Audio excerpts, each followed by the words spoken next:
నేటి పరిశుద్ధ దిన వర్తమానము నిమిత్తము పరిశుద్ధ వాక్య ధ్యానం నిమిత్తము కొలస్సీ సంఘానికి పౌలు రాసిన పత్రిక 2వ అధ్యాయము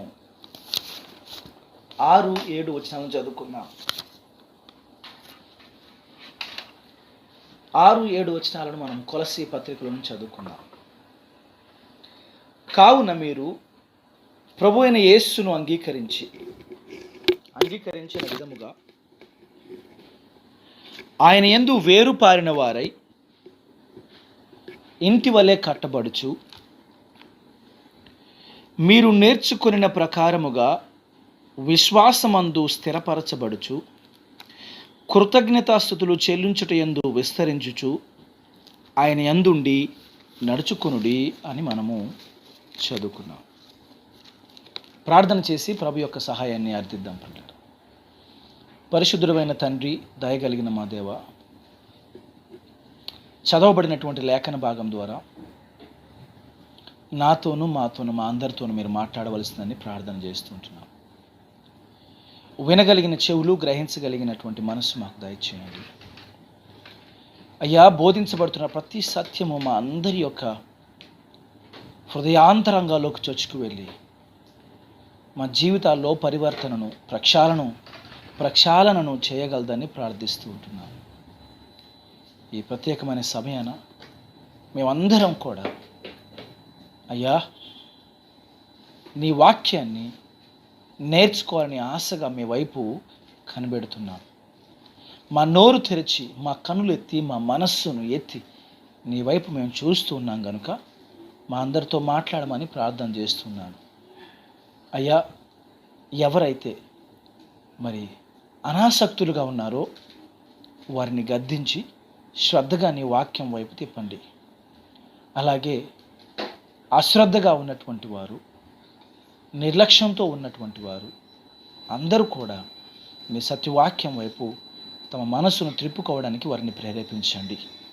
అలాగే ఆయా కారణాలను బట్టి, అనారోగ్య సమస్యలను బట్టి ఇబ్బంది పడుతున్న వారికి అయ్యా వారి పరిస్థితిని సమీక్షించి వెసులుబాటును అనుగ్రహించమని, బలహీనుడైన నన్ను బలపరిచి నాతోనూ నా ద్వారా మాట్లాడమని యేసు నామములో ప్రార్థిస్తున్నాము తండ్రి, ఆమేన్.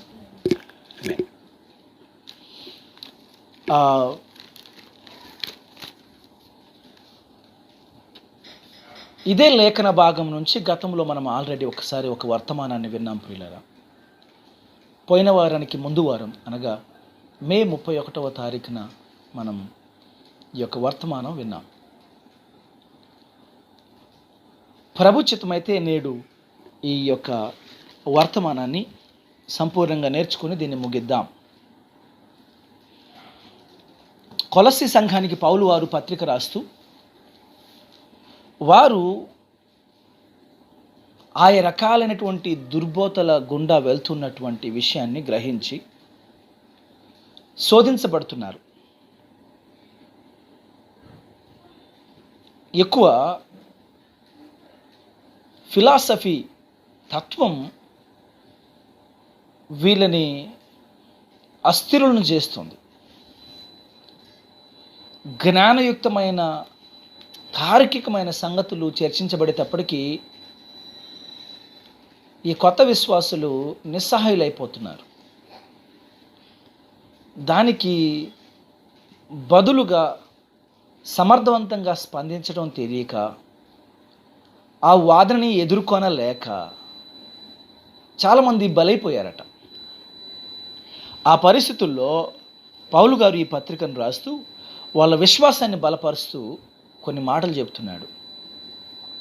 మొదటిగా ఆయన ఏమంటాడు అంటే, వాక్ ఇన్ హిమ్, ఆయన యందుండి నడుచుకోవాలి, లేకపోతే ఆయన యందుండి నడుచుకోండి అనే ప్రోత్సాహాన్ని, అనే ఆజ్ఞను వాళ్ళకి ఇస్తున్నాడు. ఆయన యందుండి నడుచుకోవటం అంటే మనం ఆల్రెడీ మాట్లాడుకున్నాం. అనుదిన జీవితంలో మనం చేసే ప్రతి పనిలో దేవుని వాక్యానుసారమైనటువంటి నడత, దేవుని మనస్సుకు నచ్చేటటువంటి మాట, పాట, ఆయన మెచ్చేటటువంటి ఆలోచన తీరు. అంటే in our actions, in our attitude, in our nature, మన క్రియలలో ఆయన మెచ్చే విధంగా, మన యాటిట్యూడ్స్, మన థాట్స్, మన బిహేవియర్, వీటిలో ఆయన మెచ్చే విధంగా, అండ్ ఆర్ నేచర్, మన ఉనికిలో as a being, the whole thing, ఏ ఒక్క ఎలిమెంటో, ఏ ఒక్క భాగమో కాదు, ఏ ఒక్క అంశమో కాదు, అంతా ఆయన మెచ్చునట్లుగా మనం ఉండాలి. That is what walking in him. ఆయనలో ఉండి నడవటం అంటే ఇదే. అంటే ఆయనలో ఉండి ప్రభువారు మాట్లాడుతూ ఏమంటాడు అంటే, యోహాను శుభవార్త 10వ అధ్యాయంలోకి నేను మిమ్మల్ని ఆహ్వానిస్తూ ఉంటున్నాను. యోహాను శుభవార్తలోకి ఒకసారి వచ్చినట్టయితే ముందుగా 15వ వచనంలోకి వెళ్దాము. అక్కడి నుంచి మనం 10వ అధ్యాయంలోకి వద్దాం. ప్రియులారా, ప్రభువారు ఈ మాటలు మాట్లాడుతున్నాడు.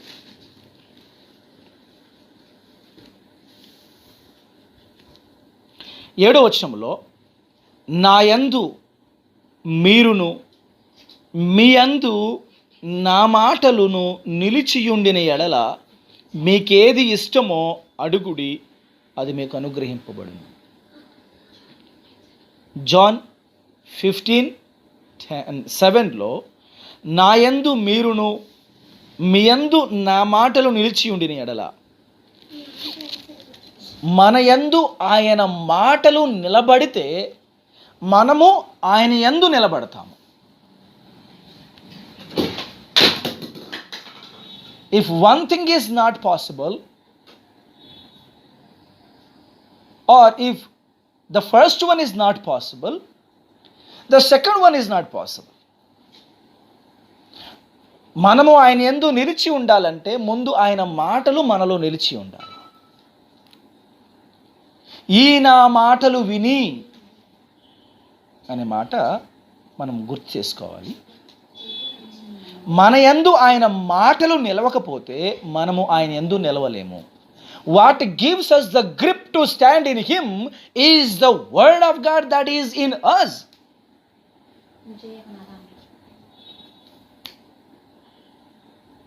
మనము ఆయనలో నిలబడగలిగినటువంటి స్టాండు, నిలబడగలిగినటువంటి ఆధారాన్ని, ధరిని మనకి అందించేది ఎవరు తెలుసా? మన యందు ఉన్నటువంటి ఆయన వాక్యం. తనలో వాక్యమును నిలుపుకోలేని వాడు తాను క్రీస్తులో ఎప్పటికీ నిలవలేడు. ఎందుకు దేవుని వాక్యం ధ్యానించాలి ధ్యానించాలి ధ్యానించాలి? కీర్తనాకారుడు అంటున్నాడు కదా, దీవారాత్రములు ఏం చేయాలి? దివరాత్రములు యెహోవా ధర్మశాస్త్రమందలి దాన్ని ధ్యానిస్తూ దాని యందు ఆనందించుచు. ఎవడు ధన్యుడు అంటే వాడు ధన్యుడు. ఎందుకు దీవారాత్రములు యెహోవా యొక్క ధర్మశాస్త్రాన్ని ధ్యానించాలి? ఎందుకంటే ఆయన మాటలు మనలో ఉన్నప్పుడు మనము ఆయనలో ఉంటాం. ఇది లేనప్పుడు అది ఉండదు ప్రియులారా. ఆయన మాటలు నాలో లేవు కానీ, ఆయన మాటలు నాకు అర్థం కావు కానీ, నేను గ్రహించను కానీ, నేను మాత్రం ఆయన యందే ఉన్నాను, లేకపోతే నేను మాత్రము ఆయనలోనే ఉన్నాను అని చెప్పేవాడు ఎవడూ లేడండి. Only thing that keeps you in Jesus Christ standing and living and active is the word of God. దేవునిలో నిన్ను నన్ను నిలవబెట్టగలిగేది, సజీవులుగానైనా క్రియాశీలకంగానైనా నిలవబెట్టగలిగేది ఎవరు అంటే దేవుని వాక్యమే. కీర్తన ఇక్కడ పౌలు వారు అదే మాట మాట్లాడుతూ ఏమంటున్నాడంటే ఆయన యందుండి నడుచుకొనుడి, ఆయన యందుండి నడుచుకొనుడి అనే మాట మాట్లాడుతున్నాడు. ఆయన యందుండి ఎలా నడుచుకోగలుగుతాము? అసలు ఆయన మాటలు మనలో ఉంటే కదా. ఆయన మాటలు మనలో లేనప్పుడు ఆయన యందు మనం ఉండలేము. Because you don't have any launching pad. మనం నిలబడటానికి ఆధారం ఏది లేదు, గ్రిప్ లేదు, పడిపోతూ ఉంటాం. అందుకనే వాక్యములో బలంగా లేనటువంటి వారు ఎవరు పడిపోతారయ్యా? ఎవరు పడిపోతారో 119వ కీర్తనలో కీర్తనాకారుడు స్పష్టంగా రాస్తున్నాడు ప్రియులారా. I invite you to psalm number 119 verse number 165. 119వ కీర్తనలో 165వ మాట ఈ విధంగా ఉన్నది. నీ ధర్మశాస్త్రమును ప్రేమించు వారికి ఎంతో నెమ్మది కలదు, వారు తూలి తొట్టిల్లుటకు కారణమేమీ లేదు. ఎవరైతే నీ ధర్మశాస్త్రమును ప్రేమిస్తారో, ఎవరైతే నీ ధర్మశాస్త్రమును విశ్వసిస్తారో, దాన్ని అధ్యయనం చేస్తారో, వాళ్ళు తూలి తొట్టిల్లడానికి హేతువేది లేదు. అంటే ఎవరు తూలి తొట్టిల్లుతారట? ఎవరైతే దేవుని వాక్యాన్ని ప్రేమించరో, ఎవరైతే దేవుని వాక్యాన్ని గౌరవించరో, దేవుని వాక్యానికి లోబడరో, దేవుని వాక్యాన్ని నేర్చుకోరో, దేవుని వాక్యాన్ని అధ్యయనం చేయరో, వారు తూలి తొట్టిల్లడానికి అవకాశం ఉంది. అంటే దే డోంట్ హ్యావ్ గ్రిప్. ఎవరు తూలుతారండి? తూలటం అంటే ఏంటి? తొట్టిల్లటం అంటే ఏంటి? నడిచేటప్పుడు మన అడుగు తీసి మనం వేరొక అడుగు వేసినప్పుడు ఆ కొత్తగా వేసిన అడుగుకి సరైనటువంటి గ్రిప్ దొరకలేదనుకోండి, సరైనటువంటి ఆధారం దొరకలేదనుకోండి, అప్పుడేమవుతుంది? జారుతుంది. జారినప్పుడు తూలి తొట్టిల్లి పడిపోవటం జరుగుతుంది. ఆ పాటు ప్రమాదకరంగా మారగలదు సుమా. అన్ని పాటలు సాధారణంగా ఉండవు. అన్ని పాటలు మంచివి కావు. కొన్ని పాటలు బహుభయంకరమైన పాటలు ఎలా ఉంటాయంటే ఇంకా కోలుకోరు వాళ్ళు జీవితంలో, అంత బలంగా పడిపోతూ ఉంటారు. మీకు తెలియని విషయాలు ఏమున్నాయి? ఇంట్లో కాలు జారి కింద పడిపోయి చనిపోయిన వారు ఉన్నారు. బాత్రూంలో కాలు జారి తూలి తొట్టిల్లి చనిపోయిన వారు చాలామంది ఉన్నారు. అంటే పట్టు తప్పినప్పుడు తూలి పడిపోవటం ఎంత ప్రమాదకరమో మీరు చూడాలి. గ్రిప్ జారితే పడిపోతారు. What gives you grip in this slippery world? కాలు జారే స్థలము ఈ ప్రపంచం అండి. Slippery world. చాలా బలంగా పటిష్టంగా అనిపిస్తుంది, కాలు పెడితే జారిపోతాము, కింద పడిపోతాం. అలాంటి జారి పడిపోయే స్లిప్పరీ వరల్డ్లో మనం బ్రతుకుతున్నాం. ఇలాంటి స్లిప్పరీ వరల్డ్లో what gives you the grip to stand firm? బలంగా నిలబడగలగడానికి మనకు ఆధారం ఇచ్చేది ఏంటి అంటే ద వర్డ్ ఆఫ్ గాడ్. క్రీస్తులో మనం నిలబడగలగాలంటే మనకి బలాన్ని ఇచ్చేది, ఆధారం ఇచ్చేది వర్డ్ ఆఫ్ గాడ్. నిలబడ్డ వాళ్ళు, మనకంటే ముందు వెళ్ళి నిలబడిన వారందరూ అలాగే నిలబడ్డారు. మనకంటే ముందు వెళ్ళి పడిపోయిన వారు దేవుని వాక్యాన్ని నేర్చుకొనకనే పడిపోయారు.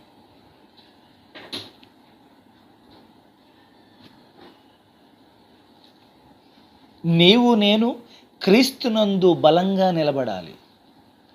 ఎందుకంటే ఈ లోకము ఒక కాలు జారే స్థలం, స్లిప్పరీ వరల్డ్. పడిపోతుంటాం. పతనం మొదలైతే ఆగదండి. దాన్ని నియంత్రించడం చాలా కష్టం. దాన్ని నియంత్రించడానికి, దాని నుంచి నిన్ను రక్షించుకోవడానికి యేసుక్రీస్తు ప్రభుల వారు తన విలువైన ప్రాణాన్ని పెట్టవలసి వచ్చిన విషయాన్ని నీవు నిర్లక్ష్యం చేయడం తగదు. దాన్ని చులకన చేయడం తగదు. దాన్ని అర్థం చేసుకోవాలి. What costed God, what costed Christ his death, our fall has costed him the death. Yesayya చనిపోయేంత వరకు, చనిపోయే స్థాయికి నేను ఆ పతనం తీసుకువెళ్ళింది. నీవు నేను బలంగా నిలబడగలగాలి. క్రీస్తులో మనం నడవాలి అంటే ముందు నిలవాలి. అందుకనే కొరింథీయులకు పౌలు రాసినటువంటి మొదటి పత్రికలో 10వ అధ్యాయంలో ఈ మాటలు ఆయన మనకు రాస్తున్నాడు. 12వ వచనంలో ఈ మాటలు మనం అర్థం చేసుకోవచ్చు. Corinthians first epistle chapter 10 verse number 12. తాను నిలుచుచున్నానని తలంచుకో పడకుండునట్లు జాగ్రత్తగా చూచుకొనవలను. తాను నిలుచుచున్నానని తలంచుకొనివాడు తాను పడకుండా జాగ్రత్తగా చూసుకోవాలి. ఎందుకంటే రోజు మనం వెళ్ళే దారే, రోజు మనం వెళ్ళే త్రోవే, మనకు తెలిసిన మనుషులే, మనకు తెలిసినటువంటి పరిస్థితులే, మనకు తెలిసినటువంటి మార్గాలే అయినా సరే అక్కడో ఇక్కడో అపవాది ల్యాండ్ మైన్స్ పెట్టి కూర్చుంటాడు ప్రియులారా. ల్యాండ్ మైన్స్ పెట్టి కూర్చుంటాడు మనం వెళ్ళే త్రోవలోనే. అపవాది ఏమన్నా పిచ్చోడా? మనం ఈ త్రోవలో వెళ్తే వాడు, మనం లెఫ్ట్లో వెళ్తే వాడు రైట్లో బాంబులు పెట్టి కూర్చోవడానికి, మనము రైట్లో వెళ్తే వాడు లెఫ్ట్లో వలలేసుకొని కూర్చోవడానికి వాడేమన్నా అమాయకుడా? ఎవరినైనా పడగొట్టాలంటే ఎక్కడ తవ్వాలి గోతులు? ఎవరినైనా పడగొట్టాలంటే ఎక్కడ వేయాలి వలలు? వారు వెళ్ళే చోటనే వేయాలి. వారు ప్రయాణం చేసే మార్గంలోనే వెళ్ళాలి. రెక్కి నిర్వహించి మరి హంతకులు హత్యలకు పాల్పడుతుంటారు. వీడు అంతకంటే ప్రమాదకరమైన హంతకుడు కాబట్టి మనము ఏ చోటనైతే నిలబడుతున్నామని అనుకుంటున్నామో, మనము నిలబడుతున్నప్పుడు పడగొట్టే ప్రయత్నం బలంగా చేస్తుంటాడు.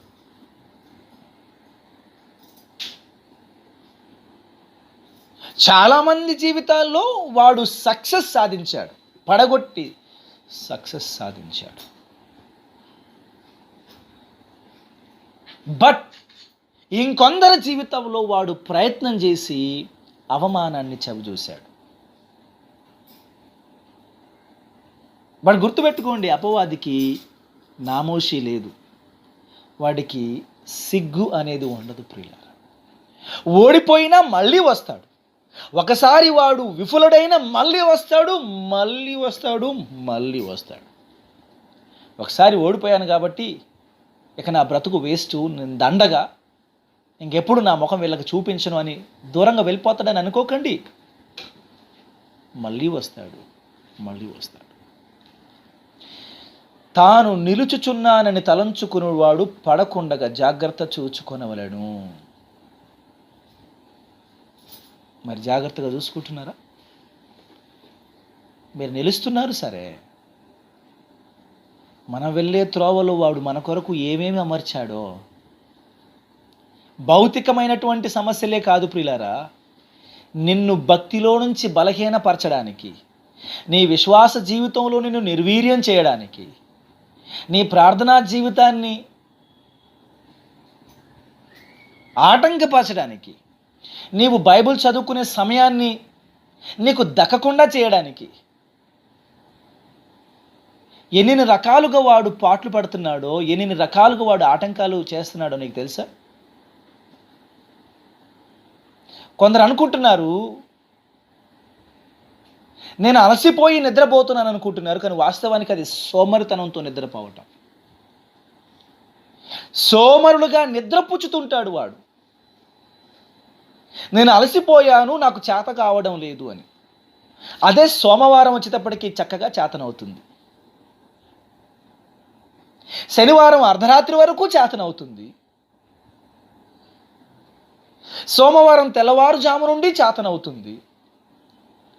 ఆదివారం ఉదయం మధ్యాహ్నం వరకు చేత కాదు, ఆ తర్వాత మళ్ళీ సాధారణంగా చేతనవుతుంది. ఈ సోమర్తనానికి వారు వేసుకునే కప్పేంటో తెలుసా?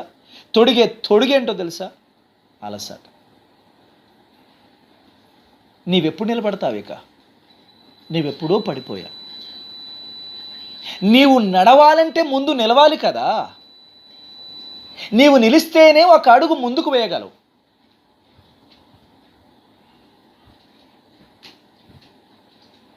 చిన్నపిల్లలుగా ఉన్నప్పుడైనా, మీకు చిన్నపిల్లలుగా ఉన్నప్పుడైనా వారు ఒకేసారి లేచి నడిచారా? ముందు లేచి నిలవబడటానికి విశేషమైన ప్రయత్నం చేశారా? మీకు తెలీదు, మనకు తెలీదు.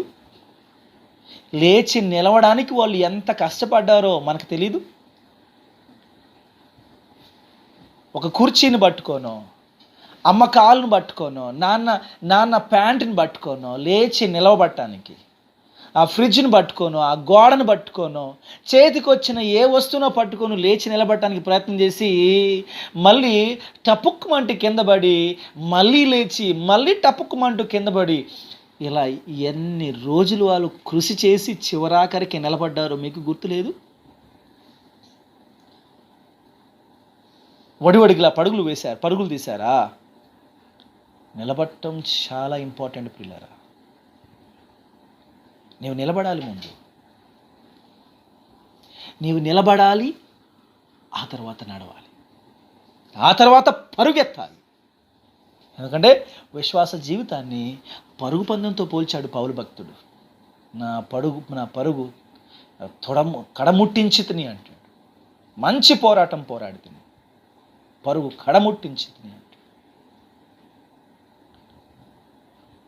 పరుగు సంగతి పక్కన పెట్టండి, అసలు నువ్వు నడుస్తున్నావా? నడక సంగతి పక్కన పెట్టు, అట్లీస్ట్ నిలబడుతున్నావా నువ్వు ఆధ్యాత్మిక జీవితంలో? కొందరు పడకేసి చాలా కాలం అవుతుంది. కొందరు ఆధ్యాత్మికంగా హైబర్నేషన్లోకి వెళ్ళి ఈ కోవిడ్-19, ఈ లాక్డౌన్, వీటి వల్ల నీలో సోమర్తనం వచ్చిందా?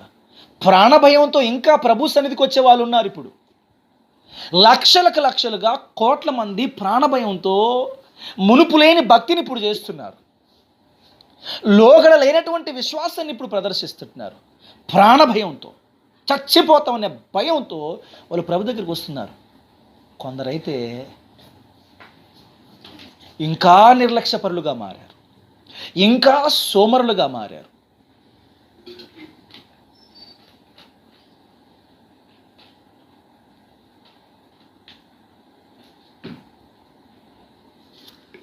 వాక్యము బోధిస్తుంది,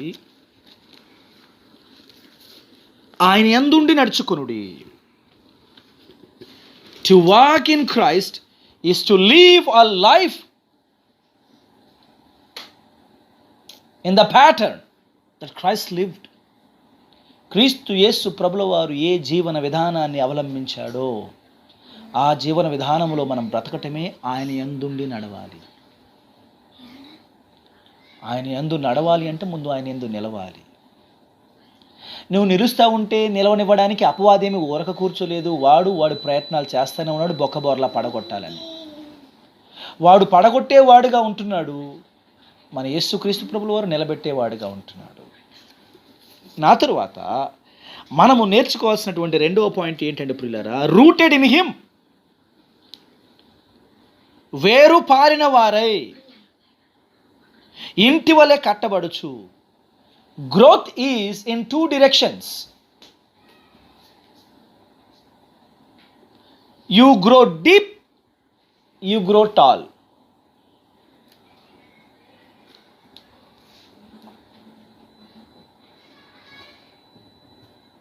కొందరు టాల్గా పెరుగుతూ ఉంటారు కదండి. కొన్ని చెట్లు చూడండి,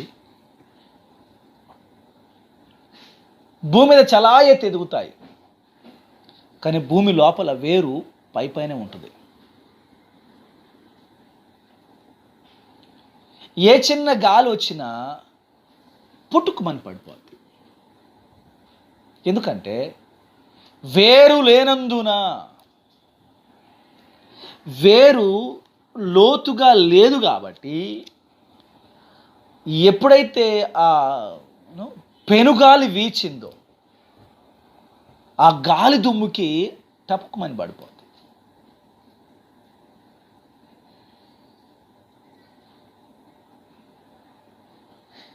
నీ ఆధ్యాత్మిక విశ్వాస భక్తి జీవితంలో, నీ ఆత్మీయ జీవితంలో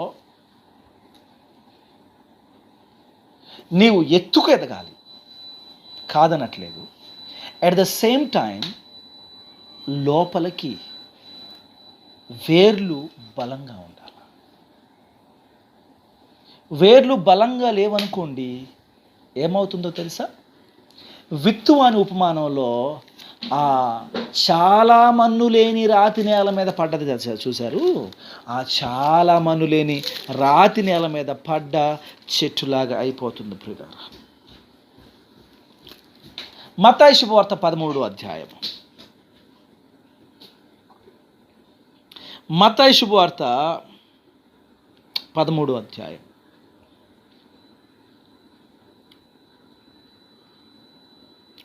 చూడండి, 18వ వచనం నుంచి మనం చదువుకుందాం ప్రియులారా. 13వ అధ్యాయం 18వ వచనం. విత్తువాని గూర్చిన ఉపమాన భావం వినుడి. ఎవడైనను రాజ్యమును గూర్చిన వాక్యము వినియు గ్రహింపకయుండగా దుష్టుడు వచ్చి మన హృదయములో విత్తబడిన దాన్ని ఎత్తుకుని పోవును. త్రోవ పక్కన విత్తబడిన వాడు వీడే. 20వ వచనం.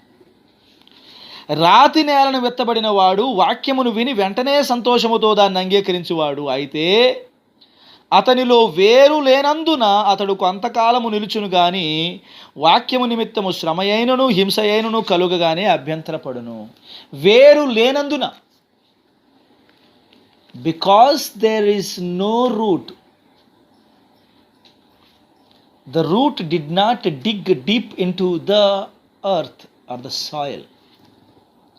Since the deep did not dig in, root did not dig in deep into the earth, ఏమవుతుంది అప్పుడు? గ్రిప్ ఉండదు.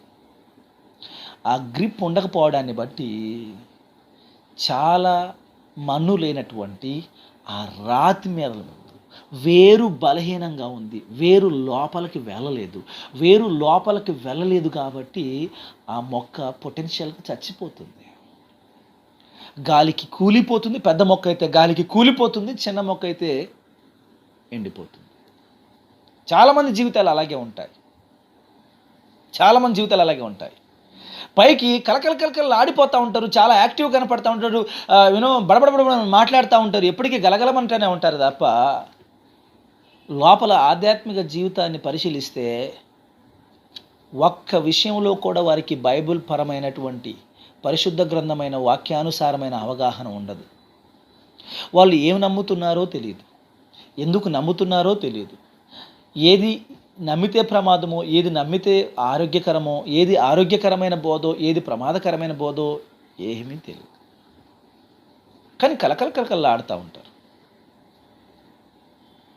ఆ అంజూరపు చెట్లు లాంటి వాళ్ళు అన్నమాట. వాడు పైకి నిగనిగ ఆడిపోతూ ఉంటారు, కలకల ఆడిపోతూ ఉంటారు. లోపల పనికొచ్చేది ఒక్కటి ఉండదు ప్రియులారా. Trust me on that. చాలామంది జీవితాలు ఇలాగే ఉన్నాయి. ఇప్పుడు ఈ సూపర్ఫిషియల్ భక్తి ఒకటి చేస్తున్నారు. పైకి గంభీరంగా కనపడతారు, పెద్ద పెద్ద పేర్లు ఉంటాయి వాళ్ళకి.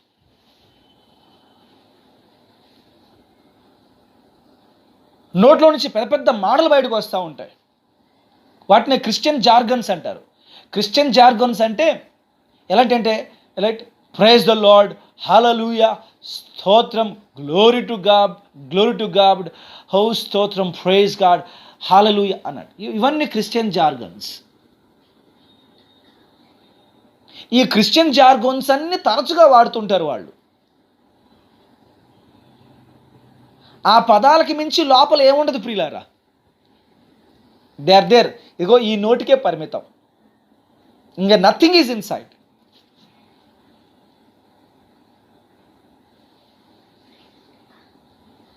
ఏదో గంభీరంగా కనబడుతుంటారు మనుషులు, గంభీరంగా మాట్లాడుతుంటారు. భక్తి జీవితం సున్నా.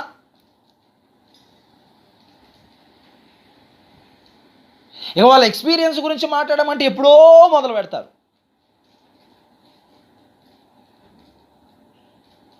అన్ని సంవత్సరాలైంది అంటారు.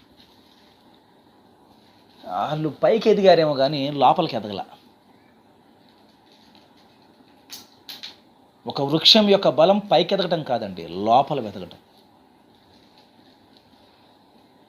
మనం మాట్లాడుకున్నాము, లోపలికి ఎప్పుడు ఎదుగుతాము అంటే బయట అననుకూలమైన పరిస్థితులు ఉన్నప్పుడు. బయట అననుకూలమైన పరిస్థితులు ఏదైనప్పుడు మొక్క ఇన్వర్డ్ గ్రోత్ స్టార్ట్ అవుతుంది. ఆ డౌన్వర్డ్, ఇక కిందికి వెళ్ళడం మొదలు పెడుతుంది. వేర్లు కిందికి భూమి యొక్క గర్భంలోకి, గుండెల్లోకి చీల్చుకుపోతూ ఉంటాయి ఆ వేళ్ళు.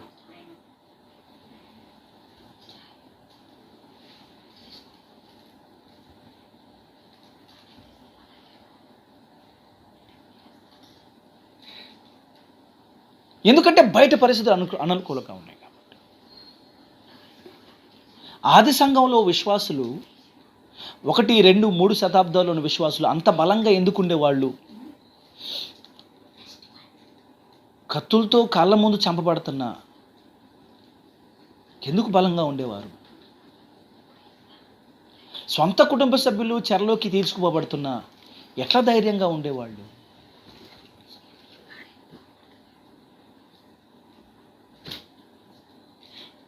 స్నేహితుల్ని కళ్ళ ముందు ఘోరంగా చంపుతున్నా ఎందుకు ధైర్యంగా ఉండేవాళ్ళు? అంటే వాళ్ళు ఈ పరిస్థితులన్నిటిని బట్టి బలంగా ఎదిగారు. వేర్లు లోపలికి వెళ్ళాయి ప్రియులారా. ప్రాణాలు పోతున్నాయి బయట.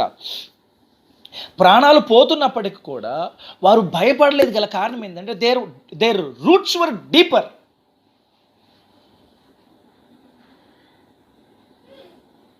And since their roots were deeper, though the number was less, though the number was few, సంఖ్య అప్పుడు కొంచెం పరిమితంగానే ఉండేది. అయినా ఉన్న వాళ్ళందరూ ఎందుకు బలంగా ఉండేవారు? ఎందుకు స్థిరంగా ఉండేవారు? చచ్చిపోతామని తెలిసిన ఇవాళ కాకపోతే రేపు కాకపోతే ఎప్పుడో వచ్చి మీద పడి, ఉపద్రవాల మీద పడి పీకలు కోసేసి చంపేస్తారని తెలిసినా సరే ఎందుకు ధైర్యంగా ఉండేవాళ్ళు అంటే because there roots were deeper. క్రీస్తు యేసునందు, ఆయన శిలువ మరణమందు వాళ్ళ వేర్లు లోపలికి పారి ఉన్నాయి కనుక భయపడేవాళ్ళు కాదు, తొనకేవాళ్ళు కాదు, బెనికేవాళ్ళు కాదు, బెదిరేవాళ్ళు కాదు, అదిరేవాళ్ళు, చెదిరేవాళ్ళు కాదు. కానీ 21వ శతాబ్దంలోకి వచ్చేటప్పటికి ఏమైందంటే బయట పరిస్థితులు అనుకూలంగా మారాయి. Comfortable situations, favourable conditions for outward growth. ఇప్పుడు నంబర్స్ లక్షలకు లక్షలు, వేలకు వేలు, వందలకి వందలు people are growing in number. But the actual quality test is not based on the number. మీకు తెలుసు కదా, నాణ్యతా పరీక్ష సంఖ్యను బట్టి చేయరు ఎవరు కూడా. నాణ్యతా పరీక్ష దేని ఆధారితంగా చేస్తారో తెలియనంతటి మూర్ఖులం మనం కాకూడదు ప్రియులారా. నాణ్యతా పరీక్షలు చేసే పద్ధతులు వేరే. ఎక్కువ సంఖ్య ఉంటే ఎక్కువ నాణ్యత ఉందని, తక్కువ సంఖ్య ఉంటే తక్కువ నాణ్యత ఉందని చెప్పటం ఎంత వెరితనమో మీ అందరికీ తెలిసిందే. ఎందుకు ఈ సంఖ్యలు ఎందుకు వస్తున్నాయి ఇప్పుడు అయ్యా అంటే because the most favourable conditions outside. Persecution, శ్రమ లేదు, హింస లేదు, ప్రాణభయం లేదు, స్వేచ్ఛ సమానత్వాలు, స్వేచ్ఛను అనుగ్రహించే రాజ్యాంగం, మానవ హక్కుల సంఘాలు, వీళ్ళందరూ కలిసి బయట పరిస్థితులు అనుకూలంగా మార్చేశారు. అండ్ దేవుడు కూడా మనకి పరిస్థితులు అనుకూలంగానే మార్చాడు. కానీ ఏమవుతుందంటే అప్పుడు ఏపుగా ఎదగడం మొదలుపెట్టారు. ఏపుగా ఎత్తుగా ఎదగడం మొదలుపెట్టారు. కానీ పళ్ళు లేవు, కాయలు లేవు, పళ్ళు లేవు. నంబర్ అసంఖ్యాకంగా పెరిగిపోతుంది ఈ రోజుల్లో క్రైస్తవ సంఘాల్లో. కానీ క్వాలిటీ టెస్ట్ రోజున చాలామంది నిర్ఘాంతపోతారు, హతాశులు అవుతారు, అవక్ అవుతారు. చాలా తీసి పక్కన వేయబడవలసి ఉంటుంది ప్రియులారా. చాలా తీసి ఆ క్వాలిటీ టెస్ట్ చాలా తీవ్రంగా ఉండబోతోంది.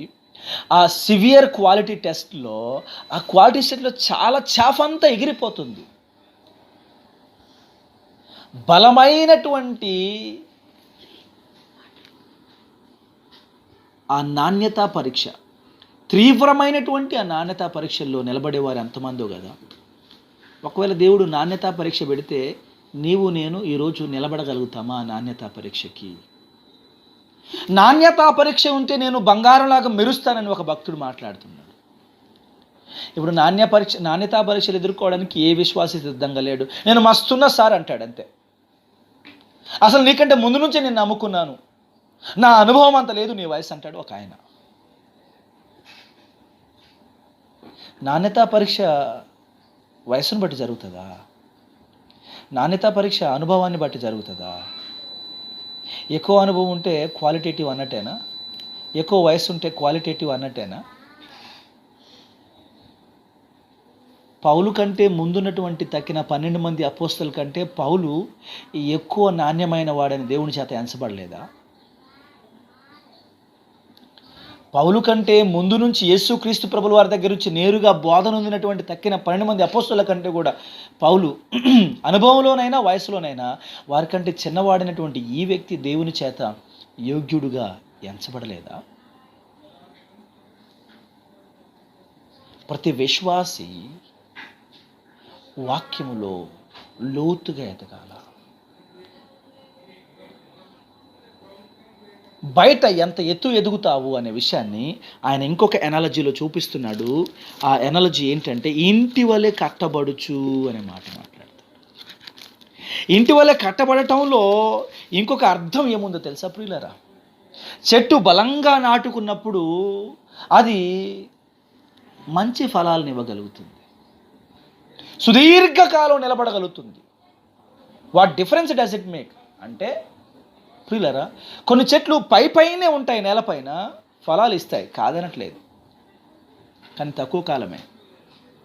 బలమైనటువంటి గాలి వీయక ముందే, పెనుగాలి విసరక మునిపే వాటి ఫలాలన్నీ, అది ఒకటైనా రెండైనా.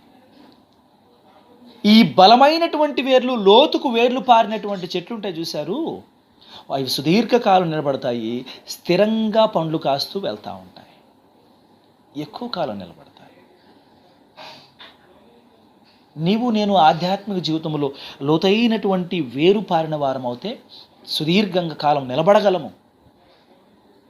విశ్వాసంలో నిలబడి ఎక్కువ ఫలాలు ఎక్కువ మందికి మనం అందించగలం. ఇంటి వలె కట్టబడుచు, this is an upward growth, growing deep and growing tall. ఈ అప్వర్డ్ గ్రోత్లో ఇంటి వల్ల కట్టబడాలి. చూడండి, ఒకవేళ ఇల్లు మన నడుముల వరకు, మన భుజాల వరకు కట్టబడితే లాభం లేదు కదా. ఇది ఎత్తుగా కట్టబడాలి. ఎత్తుగా కట్టబడ్డప్పుడు దాంట్లో ఒక 10 మంది నివాసం ఉండవచ్చు, దాని పరిమాణాన్ని బట్టి. ఒక 4 విశ్రాంతి తీసుకోవచ్చు. ఒక 20 మందికి ఆశ్రయం, తలదాచుకోవడానికి ఆశ్రయం దొరుకుతుండవచ్చు. కానీ ఆ ఇంటి పునాదులు కూడా బలంగా ఉండాలండోయ్.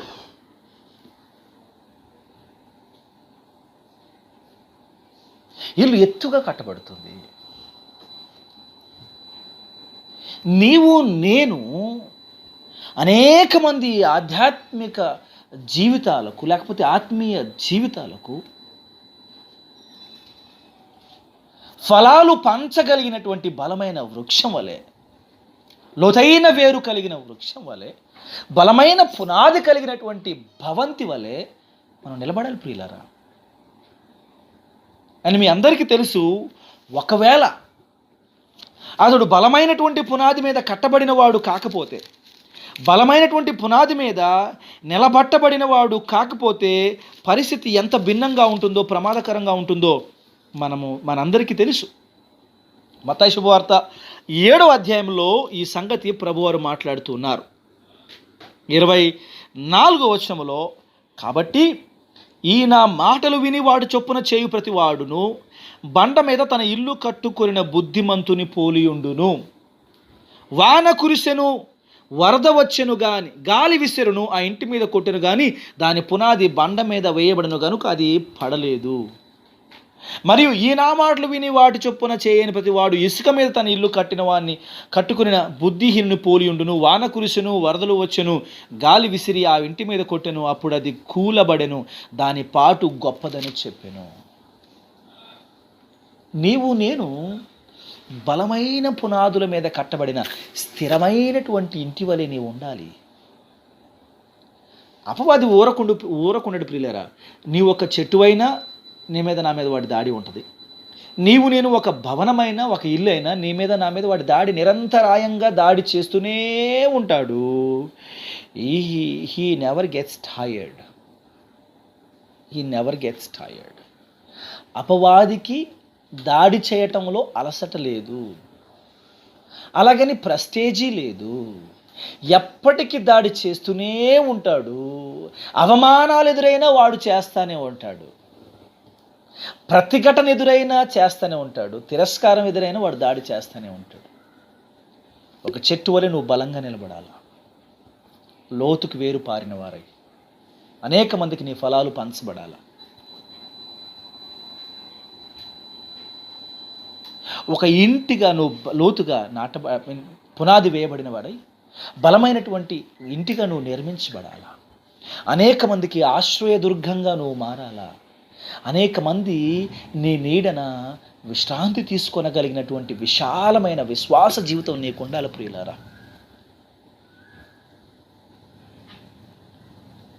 కొందరి విశ్వాస జీవితం నుంచి ఎంత తక్కువ మాదిరి తీసుకుంటే అంత మంచిది. కొందరి భక్తులను చూస్తే వాళ్ళలో నుంచి ఎంత నేర్చుకున్నా నేర్చుకోబుద్ధి అవుతుంది. వాళ్ళ ప్రతి మాట ఒక అద్భుతమైనటువంటి వాక్యం లాగానే ఉంటుంది. వాళ్ళ జీవితంలో తీసుకునే ప్రతి నిర్ణయం వెనక ఒక అద్భుతమైనటువంటి ప్రణాళిక ఉంటుంది. ప్రతి అడుగులో వారిని పోలి నడుచుకుంటే బాగుండు, ప్రతి నిర్ణయంలో నేను వాళ్ళలాగా బ్రతికితే బాగుండు అనంత బుద్ధిగా, అనంత స్థిరంగా, అంత భక్తిగా వాళ్ళు బ్రతుకుతూ ఉంటారు. నీవు అలాంటి వాడవు, అలాంటి దానవై ఉన్నావా? లేకపోతే నన్ను చూసి ఇట్లాంటి వాళ్ళలాగా మనం బ్రతకపోతేనే బాగు అని తోటి విశ్వాసం అనుకునే స్థితిలో నీవేమో ఉన్నావేమో ఆలోచించుకోవాల్సిన అవసరం ఉంది. విశ్వాసమందు స్థిరపరచబడిన వారు, ఎస్టాబ్లిష్డ్ ఇన్ ఫెయిత్. విశ్వాసమందు స్థిరంగా ఉండాల. కాస్త అది కాస్త ఇది. కొందరు యుక్తిని భక్తిని మిక్స్ చేస్తూ ఉంటారు ప్రియులారా. అండ్ మీకు తెలుసా, యుక్తి భక్తి కలిసి వెళ్ళవు.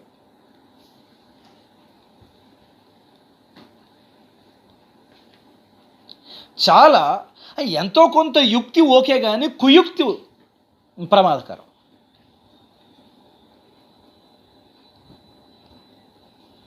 సో మనం అర్థం చేసుకోవాల్సిన విలువైనటువంటి సంగతి ఏంటంటే, యుక్తులు కుయుక్తులు భక్తి జీవితంలో ప్రమాదకరం. యథార్థమైనటువంటి జెన్యూనిటీ కావాలా, ట్రాన్స్పరెన్సీ కావాలా, లాయాల్టీ కావాలా. ఇవి తక్కువ ఉన్నాయి ఇప్పుడు భక్తి జీవితాల్లో. విశ్వాసమందు స్థిరపరచబడిన వారై. రోమపత్రిక 1వ అధ్యాయంలోకి ఒకసారి వెళ్దాం ప్రియులారా. అక్కడ ఒక మాట రాయబడుతూ ఉన్నది. 17వ వచనములో, నీతిమంతుడు విశ్వాసమూలముగా జీవించునని వ్రాయబడిన ప్రకారము విశ్వాసమూలముగా అంతకంతకు విశ్వాసము కలుగునట్లు, అంతకంతకు విశ్వాసము కలుగునట్లు. ఫ్రమ్ ఫెయిత్ టు ఫెయిత్ అంటాడు ఇంగ్లీష్లో. Growing from faith to faith, విశ్వాసములో నుండి విశ్వాసములోకి. నీవు విశ్వాసములో స్థిరంగా ఉన్నావంటానికి రుజువులు ఏంటి అంటే నీవు తీసుకునే నిర్ణయాలు.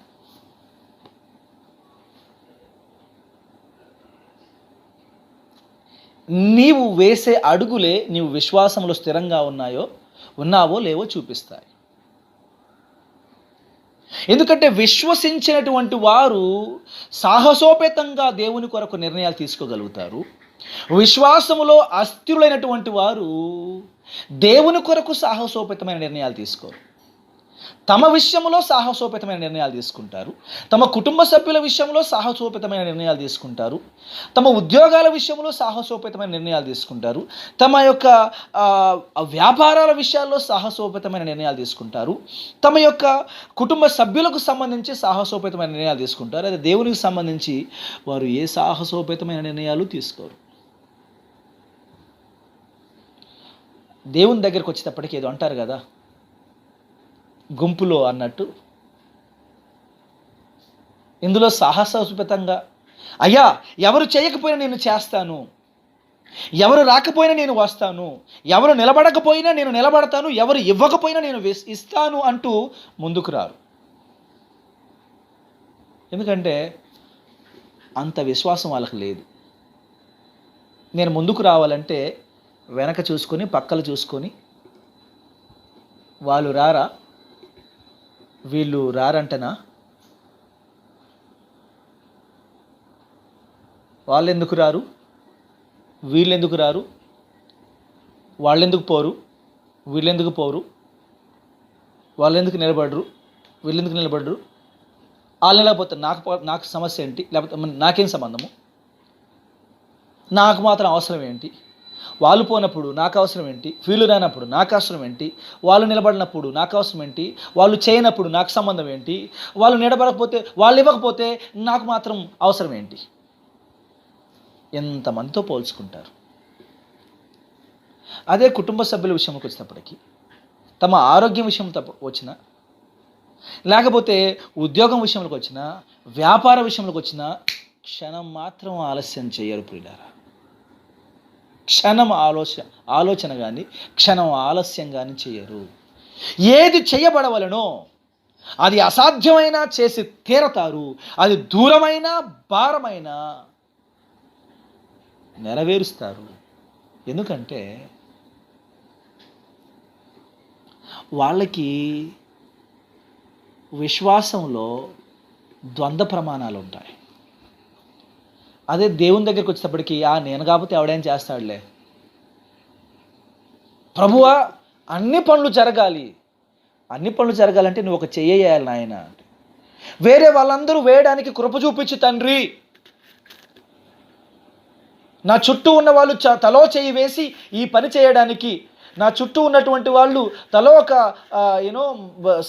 సహాయం చేసి ఈ కార్యక్రమం సక్సెస్ కావడానికి కృప చూపించండి తండ్రి అంటాడు తప్ప నేను చేస్తున్నాను అని ముందుకు రాడు, నేను నిలబడుతున్నానని ముందుకు రాడు, నేను వస్తున్నానని నేను చేస్తానని మాత్రం ముందుకు రాడు. అందరూ చేయాలి, అందరూ రావాలి, అందరూ పోవాలి, అందరూ మాట్లాడాలి, అందరూ ఇవ్వాలి అని ప్రార్థన చేస్తాడు, కానీ తాను మాత్రం చేయడానికి ముందుకు రాడు. విశ్వాస విషయంలో అస్థిరుడు ఇతడే, విశ్వాస విషయంలో లోతుగా లేనటువంటి వాడు ఇతడే, ద్విమనస్కుడు ద్వంద్వ మనస్కుడు ఇతడే. ఇతడు తన సమస్తమైన మార్గములో అస్థిరుడు. ఆ double minded man is unstable in all his ways. యాకోబు పత్రిక 1వ అధ్యాయంలో ఉంది. నీవు విశ్వాసంలో స్థిరపడాలి. నీవు విశ్వాసంలో స్థిరంగా ఉన్నావంటానికి నీ నిర్ణయాలు, నీ క్రియలే రుజువులు. వాటిని బట్టే నీవు సాహసోపేతంగా తీసుకునే నిర్ణయాలు.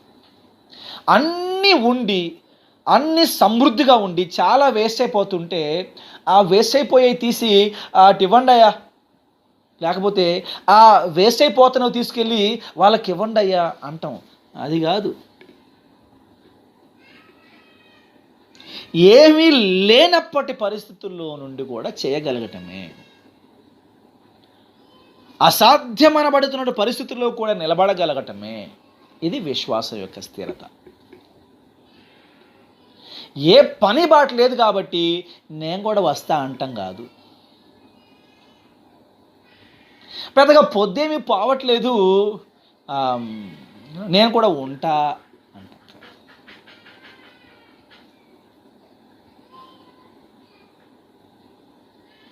అన్ని రకాలుగా కష్టమైనప్పుడు, అన్ని రకాలుగా అసాధ్యమైనప్పుడు చేయగలగటం, ఉండగలగటం, వెళ్ళగలగటం, ఇవ్వగలగటమే విశ్వాస స్థిరతకు నిదర్శనం. ప్రియులారా, ఆశించే స్థితిలో నుండి పంచే స్థాయిలోకి మనం ఎదగాల. ఒక చెట్టు నాటితే యావరేజ్గా చెట్టు పెరిగి పెద్దదై ఒకానొక దశ వరకే మనం దానికి ఏమైనా చేయవలసి ఉంటుంది. ఆ తర్వాత నుంచి అది ఫలించటం మొదలు పెడుతుంది.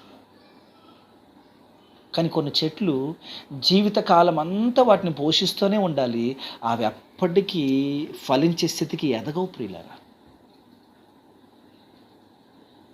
అలాంటి చెట్ల వేరన మొదటన గొడ్డలి పెట్టబడి ఉంది అని బాప్తిస్మిచ్చి యోహాన్ గారు మాట్లాడుతున్నారు. ఫలించని ప్రతి చెట్టు నరికి అగ్నిలో పడవేయబడును అని. కోవిడ్-19 అనుకుంటున్నాం, ప్రాణభయంతో బిక్కుబిక్కుమంటూనే ఉన్నాం. అయినా సరే ప్రభు కొరకు మనం చేయవలసిన పనులలో జీవితం అస్థిరమైంది, అనిశ్చితి, గ్యారంటీ లేదు. ఇవన్నీ మనం అనుకుంటూనే ఉన్నాం, పాడుతూనే ఉన్నాం, బోధించుకుంటూ నేర్చుకుంటూనే ఉన్నాం.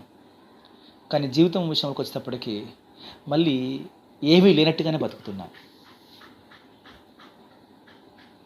అంత సాధారణంగా ఉన్నట్టుగానే బతుకుతున్నాం. బయటికి వెళ్తే ఏ వైరస్ను మోసుకొస్తామో కూడా తెలియదు. అది ఏ రూపంగా మన ఇంట్లోకి చొరబడుతుందో కూడా తెలియదు.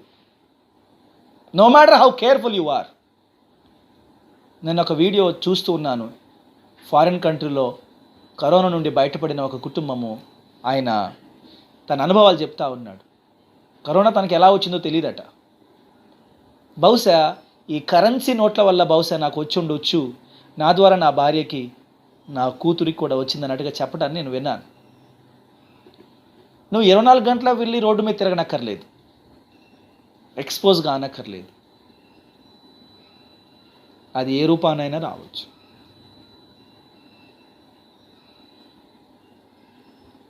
ఏమీ లేనట్టుగానే బతుకుతున్నాం. మళ్ళీ ఎంత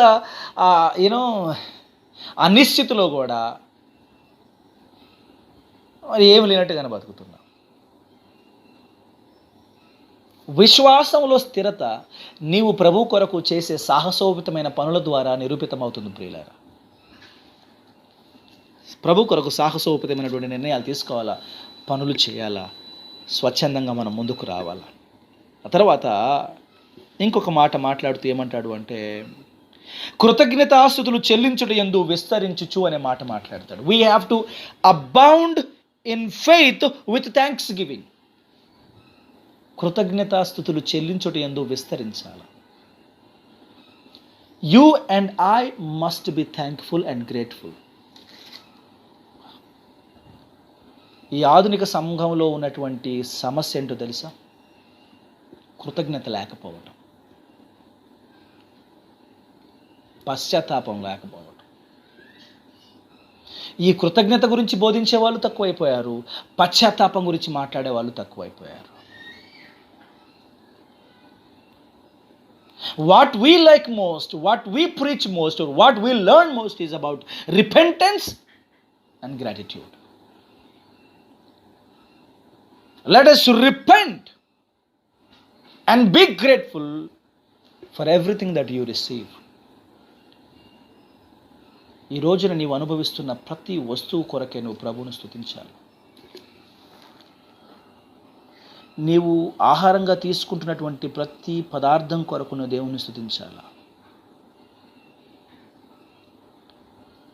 నీవు అనుభవిస్తున్న ప్రతి ఈవిని బట్టి, వనరుని బట్టి దేవుని స్తుతించాలా. ఎంతమంది ఆకలితో గత 3 నెలల్లో ఆకలికి అలమటించి ఎంతమంది చచ్చిపోయారో నీకు తెలియదు. దేశమంతట్లో, ప్రపంచమంతట్లో ఎంతమంది ఆకలికి అలమటించి చచ్చిపోయారో నీకు తెలుసా? కృతజ్ఞత. నీవు నేనైతే ఎన్నో రకాలైనటువంటి పదార్థాలు, ఆశ్చర్యమవుద్ది. కొందరు తిన్నవి తినకుండా తింటూ ఉంటారు. నాకు బాధ అవుద్ది. అంటే నాకు పెట్టట్లేదని కాదు, దయచేసి తప్పుగా అర్థం చేసుకోకండి. తింటనే ఉంటారు, ఆ తిండి మీద నియంత్రణ ఉండనే ఉండదు. రకరకాలుగా తిండి తిండి తిండి తిండి తిండి.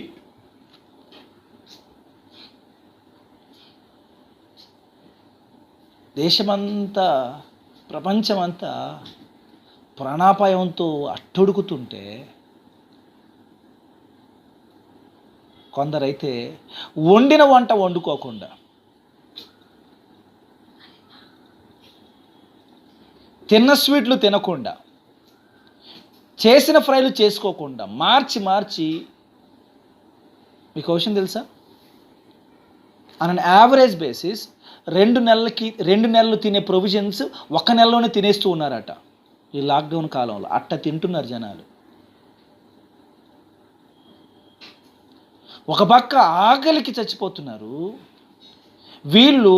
కొందరైతే ఫ్రైలు, వేపుళ్ళు, తాలింపులు, స్వీట్లు మార్చి మార్చి మార్చి మార్చి వండకుండా వండుకొని తింటూనే ఉన్నారు.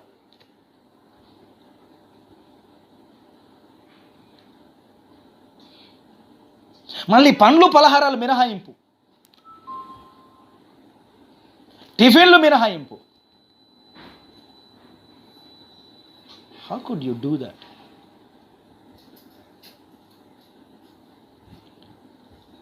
ఈ 3 నెలల కాలంలో గృహహింస బాగా పెరిగిందంట. ఇంట్లో ఉండే వాళ్ళని వంట చేయమని బాగా హింస పెట్టి, వాళ్ళ చేత వంట చేయించి, హింసించి తిట్టి కొట్టి బెదిరించి మరీ వంటలు చేయించుకొని తింటున్నారంట. దుర్మార్గం. తిట్టి కొట్టి బెదిరించి భయభ్రాంతులను గురి చేసి మరీ వంటలు చేయించుకొని తింటున్నారంట. తిండి తిండి తిండి, కృతజ్ఞత లేదు. తినండి, ప్రభు అనుగ్రహించిన ఈవులను బట్టి తినండి. లేని వాళ్ళని జ్ఞాపకం చేసుకోండి. ఇది లేదు అసలు. లేని వాళ్ళని జ్ఞాపకం చేసుకొని వాళ్ళతో పంచుకుందాము, వాళ్ళకి సహాయం చేద్దాము, ఒక చేయి జాపుదాము. వాళ్ళు విశ్వాసులైన అవిశ్వాసులైన దేవుని స్వరూపమందు పోలిక చొప్పున చేయబడినటువంటి సహోదరులే కదా. నిన్ను వాళ్ళ నీ పొరుగు వారిని ప్రేమించమని దేవుడు అన్నాడు కదా. నువ్వు యేసుక్రీస్తు ప్రభుల వారికి వంట చేయనక్కర్లేదు.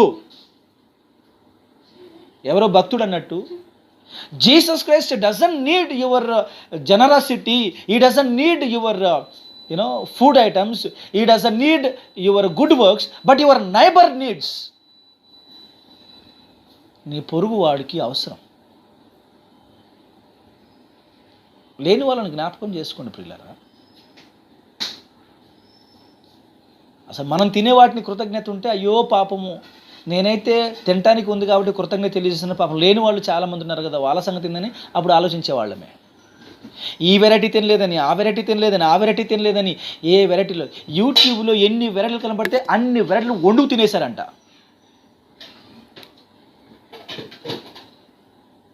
అన్ని రెసిపీస్ మొత్తం ఊదేశారంట ఈ కాలంలో.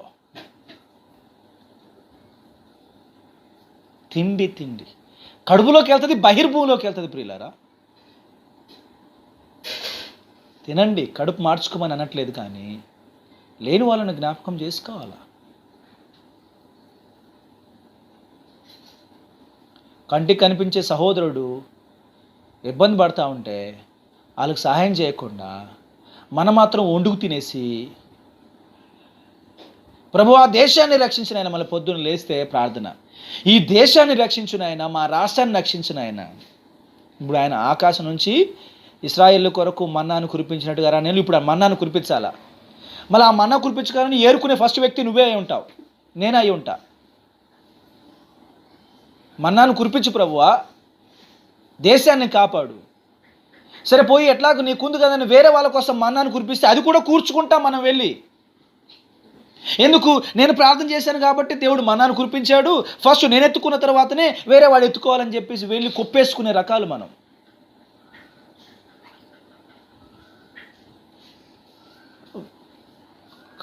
కడు దురావస్థ ఇది ఆధ్యాత్మికంగా, దౌర్భాగ్య స్థితి. ఒక్కొక్క ముద్ద తినేటప్పుడు కృతజ్ఞత ఉప్పొంగాల.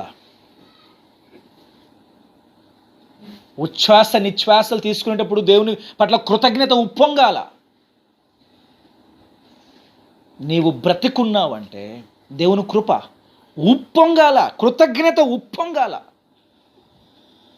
Thank you lord.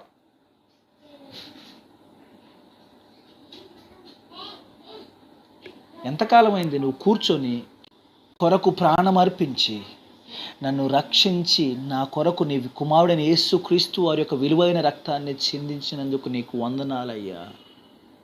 నాకు అనుగ్రహిస్తున్న ఆహారాన్ని బట్టి, నా కుటుంబానికి ఇస్తున్న ఆరోగ్యాన్ని బట్టి, వస్త్రాన్ని బట్టి నీకు వందనాలయ్యని కేవలము మనసారా ఆయనకి కృతజ్ఞత చెల్లించి ఎంతకాలం అవుతుంది? ఎక్స్క్లూజివ్గా కృతజ్ఞత చెల్లించి ఎంతకాలం అవుతుంది? ఆలోచించుకో. కృతజ్ఞతలో మనం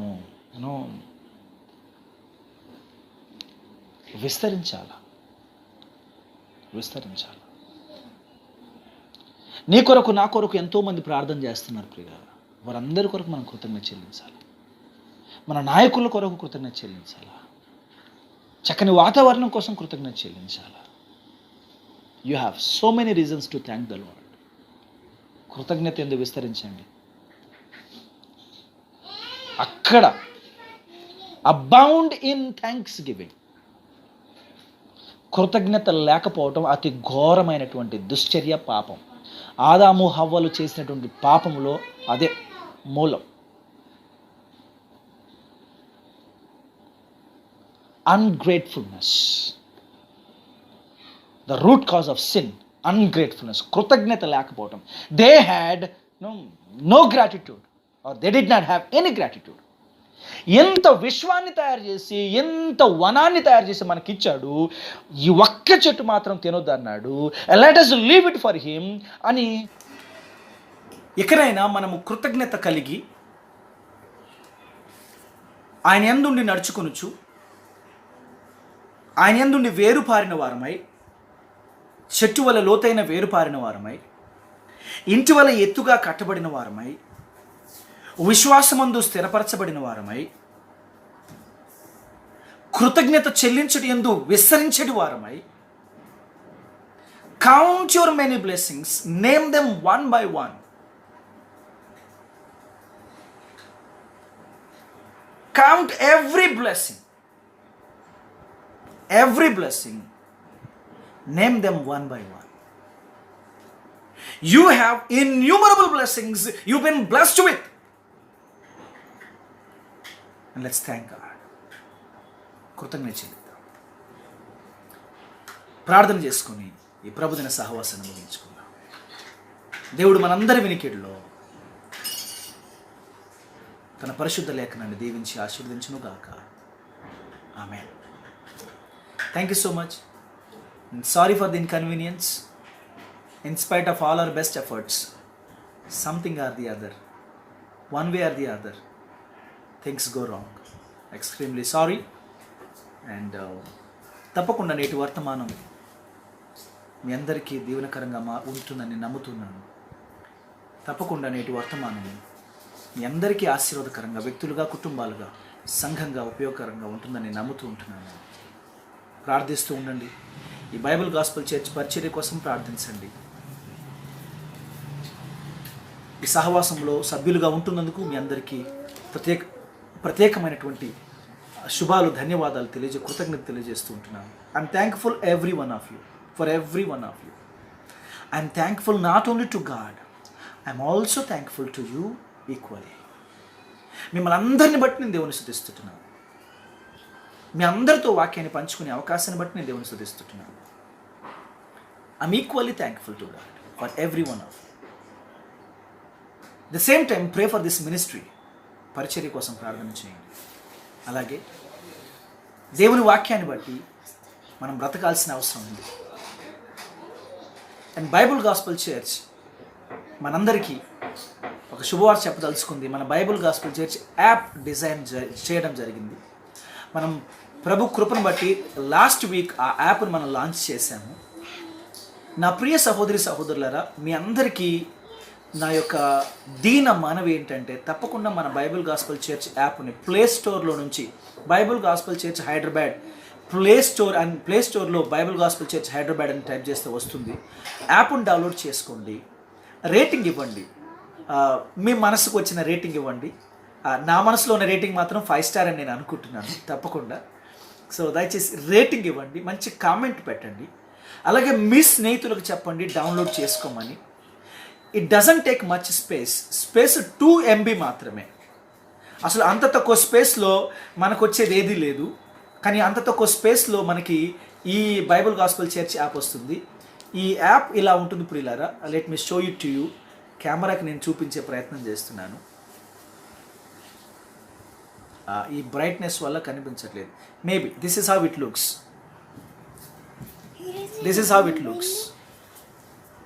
సో ఈ బైబుల్ గాస్పల్ చర్చ్ యాప్ను డౌన్లోడ్ చేయండి. తప్పకుండా ఇది అనేకులకు ఆశీర్వాదకరంగా ఉండగలదని, మన అప్డేట్స్ అన్నీ కూడా దీని ద్వారా తెలుసుకునే అవకాశం ఉంది. వర్తమానాలు కూడా వినే అవకాశం ఉంది. సో ఏ ఒక్కరికైనా ఏ ఒక్క సందర్భంలోనే దీవెనకరంగా మారితే దాంట్లో మీరు కూడా భాగస్వాములైన వారు అవుతారు. సో అలాగే మరి ఇన్స్ట్రక్షన్స్ ఏంటి అంటే, మీరందరూ మీ పనులకు వెళ్తున్నప్పుడు జాగ్రత్తగా వెళ్ళండి. శానిటైజ్ చేసుకోండి. కరెన్సీ నోట్లు ముట్టుకునేటప్పుడు జాగ్రత్త పాటించండి. అలాగే మీరు పబ్లిక్ ట్రాన్స్పోర్ట్లో వెళ్ళినప్పుడు కానీ పర్సనల్ ట్రాన్స్పోర్ట్లో వెళ్ళి సాధ్యమైనంత వరకు పర్సనల్ ఇంటరాక్షన్ ఫిజికల్ టచ్కి దూరంగా ఉండే ప్రయత్నం చేయండి. మాస్కులు విధిగా ధరించండి. ఎందుకంటే మనుషులు ఈ విధంగా మారు మనసు లేకుండా చచ్చిపోవడం మనకి ఇష్టం లేదు. కాబట్టి అందరూ ప్రభుని నమ్ముకోవాలనేది మన ప్రార్థన, మన విజ్ఞాపన. కాబట్టి తప్పకుండా ఆ దిశగా అందరూ కృషి చేయాలని మనం చేస్తున్నాను.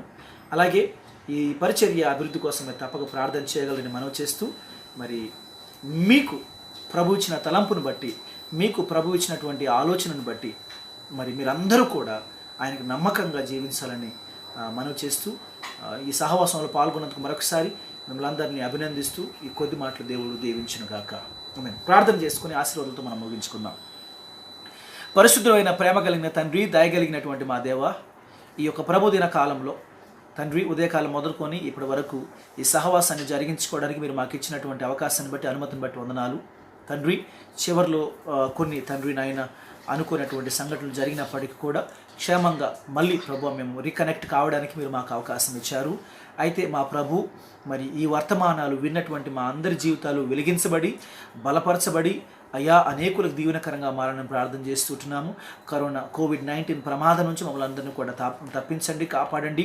మరి మీ చిత్తమైతే మరి సాధ్యమైనంత తొందరగా దీనికి మెడిసిన్ కనిపెట్టబడినట్లుగా కూడా మీ సహాయాన్ని ఆశిస్తుంటున్నాం. ప్రభువా, మీ పరలోక జ్ఞానం అందించండి. అలాగే మా ప్రియులైన వారందరి కుటుంబాలను దీవించండి.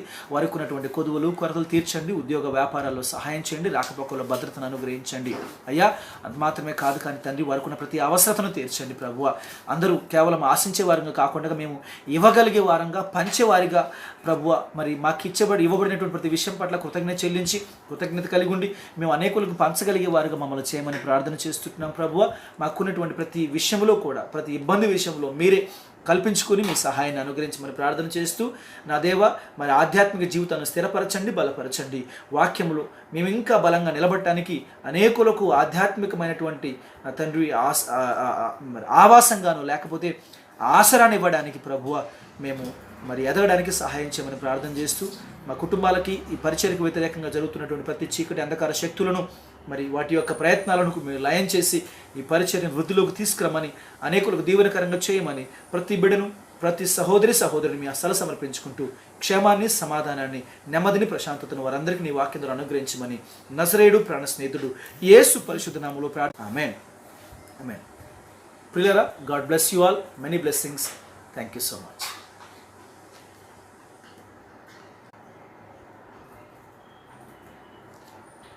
మన పరలోక తండ్రి అయిన దేవుని ప్రేమయు, ఆయన కుమారుడైన యేసుక్రీస్తు వారి కృపయు, పరిశుద్ధాత్మ దేవుని యొక్క నిత్యమైన సహవాసము మనకును సర్వలోక సార్వత్రిక సంగమునకును సకల పరిశుద్ధులకును సదాకాలంతో నడిపించును గాక.